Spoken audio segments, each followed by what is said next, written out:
At a video game trade show in 1980, a game captured the imagination of Japanese executives. It was called Rally X, and it was stupid. At the same trade show, another game debuted, which was largely ignored, but which would eventually become one of the biggest names in gaming history. Pac-Man, the little yellow circle who ate his way into our hearts. He's back in a new kart racer with all your favorite Namco characters, because I have so many. Here's Pac-Man, World Rally. Do you have a callus on your finger, and is your shoulder hurting too? If so, there's a good chance you've come down with Pac-Man fever. Or you've been surfing the internet with one hand too much. But if you're suffering from the former, then rest easy, because we've got 5 cc's of Pac-Man World Rally on the way. Stat.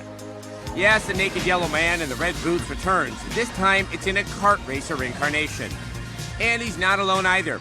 Pac-Man brought some playable pals with him, like our old ghost friends Inky, Blinky, Pinky, and Clyde. Miss Pac-Man and Junior are also on tow. Miss Pac-Man. Still, huh? I guess the P-Man couldn't ever get her to tie the knot. So I suppose that makes Junior a bastard, or maybe they're brother and sister, which would make Junior an inbred mutant freak. Well, it's probably best not to dwell on it. Anyway, the cast is rounded out with Pac-Man, Pac-Devil, Spooky, and Irwin. Irwin's the villain from Pac-Man World 3, in case you're wondering. I was. At first, I thought he was the accountant Larry keeps killing from Sit and Sleep. World Rally comes with a variety of race modes like time trials, death matches, and the heart of the game, the cup races. The courses here are well designed, fairly entertaining, and of course, treacherous. You'll be asked to dodge obstacles like giant spiders, crazy deer, and suicidal penguins. You'd better enjoy this ice level now, because according to Al Gore, it won't be here in about 20 years. The courses aren't the only source of danger, as players and opponents arm themselves with an assortment of weapons found throughout the tracks. It's nothing we haven't seen before. You've got your bombs and your projectiles. One offensive option of note happens after you've swallowed enough of the famous Pac-Man pellets. Once you've met your quota, you're able to hit a button and transform into a giant Pac-Man, while all the other races are changed into ghosts, and then, well, you eat them. The controls are exactly what you'd expect, allowing veteran kart racers to instantly dominate the easier tracks. Although, I think it makes Pac-Man a little overconfident. He has a tough time keeping his eyes on the road when an adversary comes near. Would you please watch where you're going?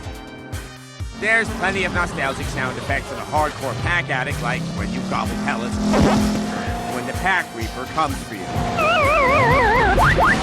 And for the hardcore Namco fans, they threw in a track in Katamari Damacy Land, and while the rolling Katamaris don't collect you for the space furnace, they still hurt.